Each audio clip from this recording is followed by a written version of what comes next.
like the lifeblood of any community. BYU students become entrepreneurs on and off campus with their own startup businesses. He just rolls up to me like he knows me my whole life and he's just like, oh, hey, Zach, what's up? An amputee snowboarder gets a surprise visit on the slopes from five-time Olympian Shaun White. Where is the security that the Security Council needs to guarantee? It's not there. Ukrainian President Volodymyr Zelensky urges the UN to do more in the face of the massacre in Bucha. Welcome to Universe Live. I'm Brinley King. And I'm Samantha Burrell. It's Wednesday, April 6th. Ukrainian President Volodymyr Zelensky is pleading with the UN and the world to address Russia's war crimes after the massacre in Bucha. Isabel Rosales reports on what President Zelensky had to say. We warn the viewers may find the images and the story graphic and disturbing.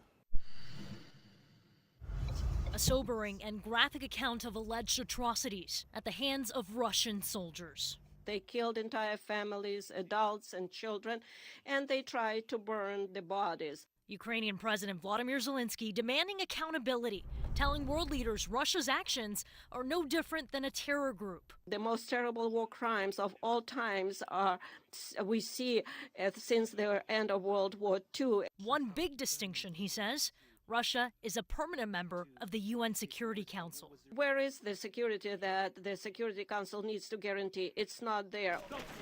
His address comes just one day after visiting mass graves in Bucha, a massacre exposed for the world to see. A growing number of leaders, including President Biden, want Russian President Vladimir Putin on trial for war crimes. It's a deliberate campaign to kill, to torture, to rape, to commit atrocities. NATO is now gathering evidence to prove it, according to the alliance's U.S. ambassador. Yet the Kremlin is doubling down, calling the massacre fake. But mass graves and bodies can even be seen from space via satellite imagery. On the front lines, the violence is nonstop. Terrifying moments as a CNN crew comes under artillery fire outside Mykolaiv. Down here, John, down here. Danger Ukrainians face every day. I'm Isabel Rosales reporting. Latter-day Saints in Europe gather to help refugees crossing the border to help them start a new life. In Germany, Saints restore furniture for the refugee shelter in Frankfurt. In Moldova, Saints prepare healthy meals to deliver to families crossing the border on foot. In Poland, missionaries offer rolling luggage to replace refugees' shoulder bags. In France, church leaders secure documentation so refugees can find work, send kids to school, and to start a new life. In Czech Republic, upper floors of the chapel have been converted into a shelter. Saints say the more they serve others, the more they feel blessed in their own lives. Senator Mike Lee criticized the Biden administration's policies that he says are hurting Americans at the gas pump. Democrats' crusade against these reliable, clean, burning domestic energy sources has largely resulted in our current state of affairs, with high energy prices disproportionately hurting poor middle-class families. Lee says that the Biden administration has pointed fingers at others rather than reevaluating relevant policies. Lee also claims that the Environmental Protection Agency under the Biden administration denied exemptions from the renewable fuel standard. Lee says it was an additional cause for increasing price per gallon of gasoline. Senator Mitt Romney announced a COVID funding deal. Senator Mitt Romney announced a COVID funding deal providing $10 billion in aid for Americans. The plan will assist in paying for therapeutic and other urgent COVID needs. The funding is not anticipated to assist in global vaccination program, though Romney stated he is willing to work on finding other ways to fund vaccination efforts. Romney tweeted, "We've reached an agreement on a deal to provide $10 billion in funding for urgent COVID needs by repurposing unsent COVID funds primarily from the American Rescue Plan. This bill won't cost the American people a single additional dollar." Representative John Curtis meets with members of the Navajo Nation Council. The Navajo government is the largest of sovereign tribal nations. It provides for more than 250,000 Navajo people across Utah, Arizona, and New Mexico. The Navajo Council is the legislative branch of the Navajo Nation. Curtis and the Navajo Council discussed their shared priorities. Both the council and Curtis hope to increase response time for Navajo Nation people in the public safety. A Salt Lake City woman dies after falling in the Grand Canyon National Park. Authorities say the woman was camping along the Colorado River where she was on a private boating trip. She fell about 20 feet into Whitewater Rapids. Group members who discovered her unresponsive performed CPR until emergency helicopter response arrived. According to the park spokeswoman, 4 people, including the woman, have died in Grand Canyon National Park so far this year. Delta pilots plan to picket at the Salt Lake City airport tomorrow to protest issues with scheduling and rotations. The chapter of the airline pilots union that represents Delta says that during the pandemic, pilots helped the company by flying record amounts of overtime. Now the union says that Delta is understaffed and that scheduling disruptions such as weather are not planned for.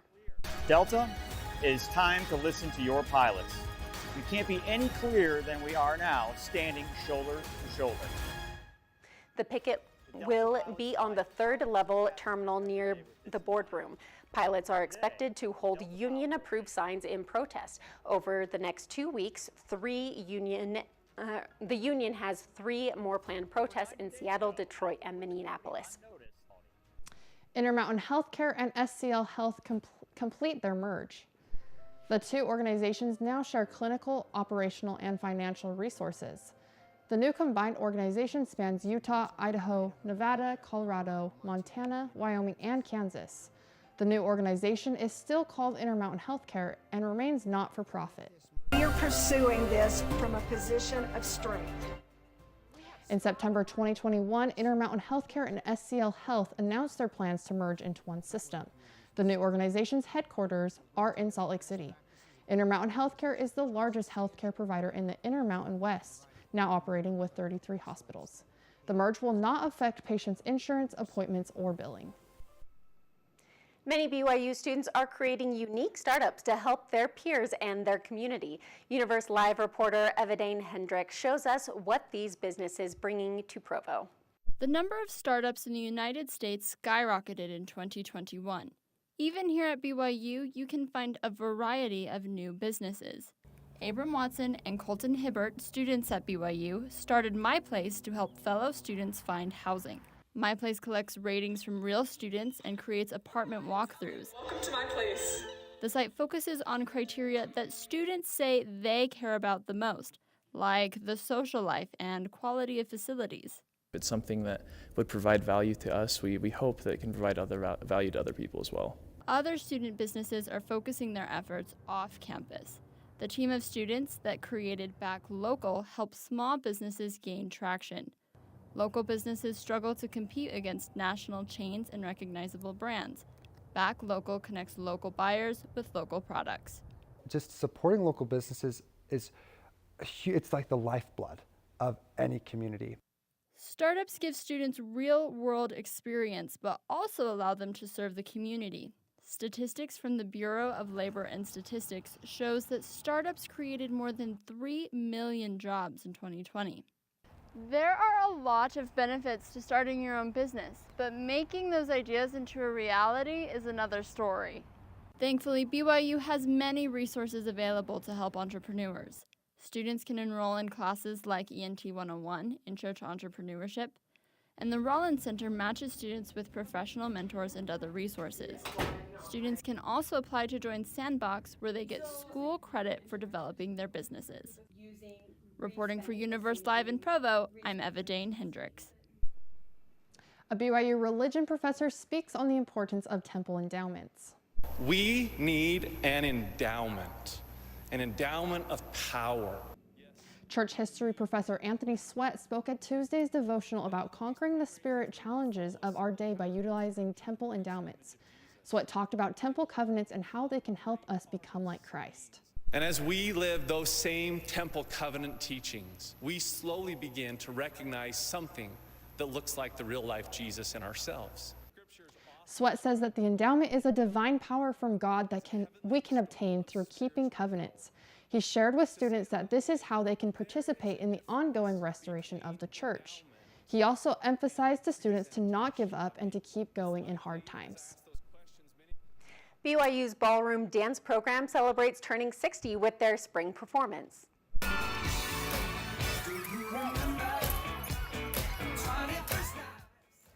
This 60-year celebration is titled Ballroom in Concert. This performance is a celebration of the program's accomplishments and the students who have participated in it.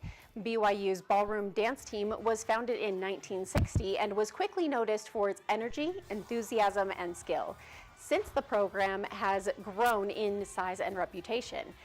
The 60-year performance will be held on April 8th and 9th at the Marriott Center. Tickets are available for $7 to $8 at arts.byu.edu. A new study ranks Utah as the 6th best state for remote work conditions. The Wallet Hub study evaluates the 50 states and the District of Columbia on their at-home work environments and living environments. The study used metrics like household internet access, number of people working from home, and the cost of electricity. The study names New Jersey, the District of Columbia, and Delaware as the best places to work for remote work, and Montana, Mississippi, and Alaska as the worst places. Antelope Island State Park is getting a new and improved visitor center. The existing visitor center will be expanded into a state-of-the-art learning center with help from several Utah universities. It will include research labs, an auditorium, and new displays about the island and the Great Salt Lake. Today's visitors center is about 5,100 square feet, and the new learning center will add an additional 15,000 square feet. As the water of the Great Salt Lake continues to dwindle, on-site research is becoming even more important. Olympic snowboarder Shaun White shreds the slopes with a triple amputee athlete in Park City. 35-year-old Zach Sherman is an adaptive snowboarder. He lost 3 of his limbs in a life-threatening motorcycle accident in 2010. Snowboarding became Sherman's motivation after the accident, and he applied for a grant to pursue snowboarding competitions. Sherman was at Woodward Park for his new brand, White Space, but was surprised by Olympic snowboarder Shaun White for a snowboarding session. Colin, how are you? Oh, How's it going, man? Right on. Take some laps? Yeah, man. But White had another surprise for Sherman. After the session, White presented Sherman with a Challenged Athletes Foundation grant. The grant will help Sherman pursue his dream of competing in adaptive snowboarding competitions. Sherman thanked both the Challenged Athletes Foundation and White for making his dream possible. BYU students are criticizing one health insurance company's coverage. We don't care about your education, we don't care about your job. You are a baby-making machine. We'll tell you what the company is excluding for women at BYU. Oh my God. A close call for a group of boaters in Florida. See how they had to jump to safety when a drawbridge came crashing down on their pontoon. Twitter's announcing something new after Elon Musk joined their board. We'll tell you what's changing with the social media platform. The signs of spring are all around us, but is it really safe to pack up your sweaters? Your son wants to get a cat, but you're allergic. Do you A, prepare yourself,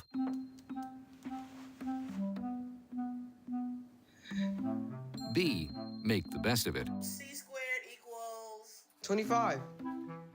Good job! or C, find a loophole?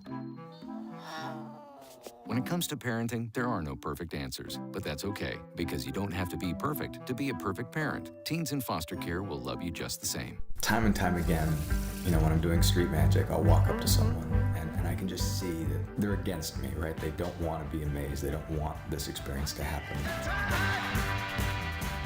But then the magic happens and all of that falls away. It's the experience of waking up and seeing things the way you saw them before they became ordinary. I'm looking for that experience of wonder.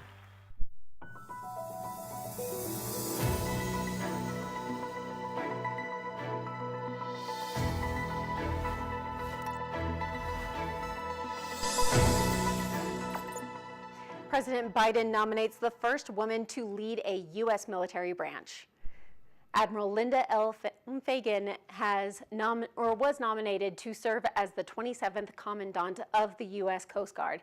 Fagan has been serving as the 32nd Vice Commandant since June of last year. She's expected to relieve the current Commandant of the Coast Guard this coming June. Fagan will be the first woman to serve as Commandant of the U.S. Coast Guard. In California, a drummer's morning practice turned violent. The musician's morning jam session in a neighborhood park was recently interrupted by an axe-wielding man. Video footage from a GoPro shows the man attacking the drum kit and threatening the drummer before eventually leaving. The victim has shared the video with authorities in the hopes they will find the culprit and is already in the process of rebuilding his drum set. Boaters in Florida have a close encounter with a drawbridge. A pontoon boat was caught in a drawbridge, sending some people jumping off the boat in fear. The now viral video was recorded by a young bystander. It is unclear why the boat was traveling under the bridge that was clearly marked as prohibited, instead of just using the main channel. Luckily, no one was harmed during the incident. Netflix is adding a short film category after a skit by Saturday Night Live making fun of looking for shorter movies. A really short movie, like at most an hour 40. SNL released a music video rapping about not wanting to watch movies for longer than an hour and a half. Netflix responded by creating a new category for films shorter than 1 hour and 40 minutes. Some of those movies include Zoolander, Stand By Me, Scary Movie 4, and Scary Movie 5. Health insurance. It's one of your main concerns when finding and keeping a job. But what happens when the only insurance available to you refuses to cover a basic necessity? That's the cause for thousands of church and BYU employees, as well as students, and Universe Live reporter Amy Griffin is here to tell us all about it. For employees of the Church of Jesus Christ of Latter-day Saints, Brigham Young University employees, and BYU students on the student health care plan, there's a big gaping hole in their otherwise adequate health insurance, and that's birth control. Now, dozens of women are speaking out about their experience failing to receive basic women's health care. Take a look. Deseret Mutual Benefit Administrators, or DMBA for short, is the church-owned insurance agency which provides health insurance for the more than 16,000 church employees, as well as all students on the university healthcare plan. Despite receiving generally favorable reviews on the majority of its coverage, the omission of birth control strikes a nerve with many. I kind of feel like I'm being told, like, we don't care about your education, we don't care about your job, you are a baby-making machine. Here in its policy, you can see the company refuses to cover any method of family planning, including contraception, birth control devices, and sterilization procedures, unless the covered individual meets DMBA's current medical criteria. But just what are those criteria? Well, it's not talked about anywhere in their explanation of benefits or other documentation. And when we called DMBA multiple times today, they refused to provide the guidelines DMBA nurses use to determine medical necessity. Based on the stories of dozens of women recorded by the Instagram account at DMBA Stories, it seems there are no qualifying medical exemptions. Having conditions such as endometriosis, repeated ectopic pregnancies and miscarriages, severe postpartum depression, or even being told by a doctor that a future pregnancy would result in death are not good enough reasons to be approved by DMBA. I have some really delightful health conditions, and I needed a solution to them so I would not be bedridden and miserable for my entire life. Springer, like many women, was denied coverage for her birth control, which was essential to treating her medical conditions. She had to jump through countless hoops to try to get what she needed, a process that took months. It's hard to feel like you matter and that like your voice and your decisions matter when there are people making decisions for you about your own body. Many women, upon realizing they can't get essential care, turn to a source often vilified by conservative church members. Planned Parenthood. On Planned Parenthood. Planned Parenthood. Sydney Mahotzi worked for the church humanitarian department until recently and has considerable experience with reproductive health care for women worldwide. Overwhelmingly, when women have universal access to birth control, everything improves. They are better educated. They have a longer lifespan. For Mahotzi, the problem is glaringly obvious. Within church employment, we don't see a lot of women in leadership roles. And that means the people with control over these healthcare policies aren't women. and may not give as much weight to women-specific issues.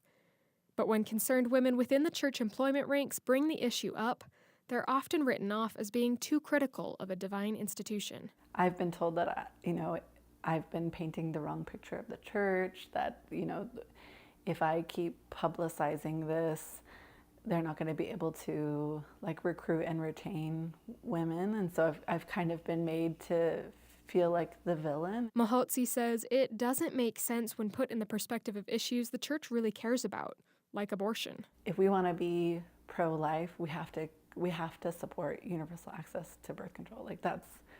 That's really how you're going to prevent unwanted pregnancies. The Affordable Care Act, popularly known as Obamacare, requires health insurance providers to pay for contraceptives. So why is DMBA allowed to refuse to pay? The answer comes at least in part due to a 2014 Supreme Court case, Burwell v. Hobby Lobby, where the court ruled that employers are not required to cover birth control if it interferes with the company's religious values under the Religious Freedom Restoration Act. In the case, Hobby Lobby and other employers felt that several required contraceptives were effectively facilitating abortion. The court allowed Hobby Lobby and other similar employers to grandfather in their old medical plans, while regular secular employers still had to cover family planning options. DMBA is one of these grandfathered plans, despite the fact that the prescription management company it contracts with, Magellan Health, is happy to approve most birth control options. And the Church of Jesus Christ of Latter-day Saints has no formal objection to the birth control. In fact, the church's official stance is that the baby decision is a private matter for the husband and wife. The DMBA Stories account has been helping to bring the stories of countless affected women to the public.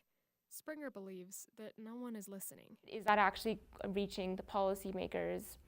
And if it is, do they even care? Probably not, is my guess, or else I think we'd see change at this point. Fountain sees it as an issue of faith and believes that the birth control exclusion parallels the biblical story of the woman with an issue of blood, who many historians believe may have had a medical condition related to her menstrual cycle. Fountain expects the church to step up as she believes Christ would have and help heal the struggling women. That's such a great example to me of Christ reaching out to women and defying societal norms of the time and saying, no, I'm going to help you. And I don't care what society says, you're a daughter of God, and I love you, and let me heal you. The women all express a similar hope for the future of the healthcare policy. I hope someone will listen and say, you know what, she's right. This isn't Christ-like, and this needs to change. And this isn't, it's okay to admit mistakes. This is a gospel of repentance. The movement continues to put pressure on DMBA to change their policy and cover what they say is an essential part of women's healthcare. To read more stories or submit your own, visit @DMBA_stories on Instagram. I'm Amy Griffin, reporting for Universe Live in Provo. Twitter announces a long-awaited new feature. Abby's here to tell us all about it. Abby? That's right, Twitter has officially announced the addition of the edit button. Here's the timeline of how the hotly debated new feature came to be. Twitter releases an edit button teaser on April 1st, and then Tesla founder Elon Musk purchases a 9.2% share in Twitter on April 4th and tweets a poll on the same day, asking followers if they would want an edit button or not. Just a day later on April 5th, Twitter tweets the following, saying, "Now that everyone is asking, yes, we've been working on an edit feature since last year, and no, we didn't get the idea from a poll. We're kicking off testing within Twitter Blue Labs in the coming months to learn what works, what doesn't, and what's possible." Some users have been asking for this feature for a while, hoping to fix typos and other slip-ups on the platform, but others are pointing out some red flags. User Daniel Rega says, Twitter doesn't need an edit button because it will cause chaos on the platform. Twitter thrives on raw tweets, he says. Editing the retweets would affect the quoted tweets, replies, and shared articles contextually. An edit button, he says, is a no-no. This user expressed their thoughts with this simple GIF. And then Twitter user Celeste says, okay, but what precautions are being taken to ensure that people don't misuse this feature? She asks, what if a tweet goes viral and then someone edits it? Will edits or version histories be publicly visible? Other users propose solutions to potential problems, like keeping edit histories visible on the tweets and allowing push notifications for the retweets that get edited. Twitter has a long history of letting its users have a say in the changes that come. So we'll see if this edit button is here to stay or to goes. I mean, go.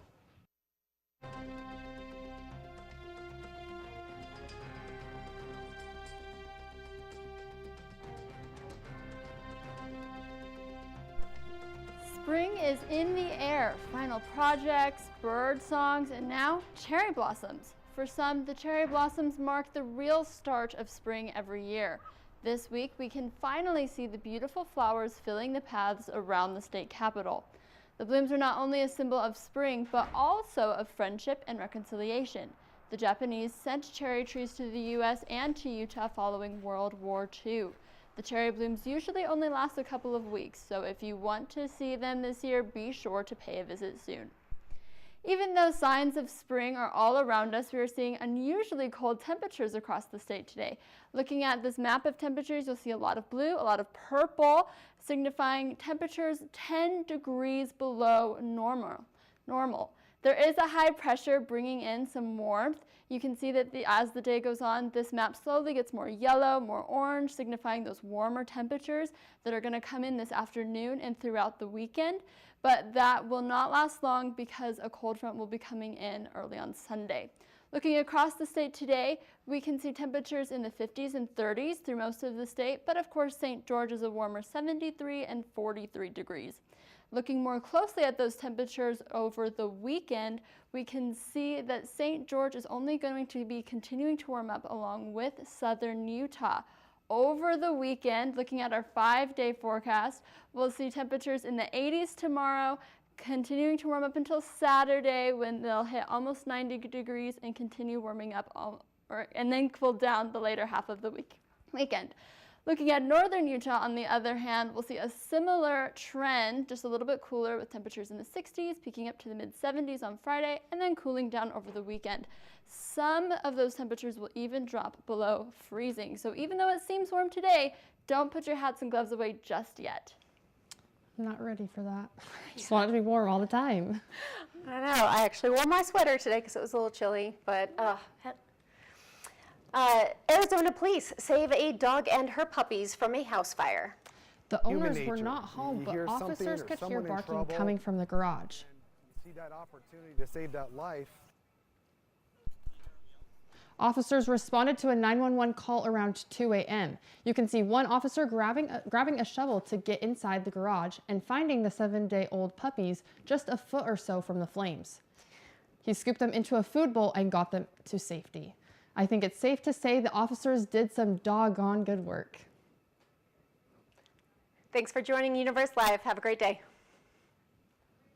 Wow, that was I'm so glad those puppies got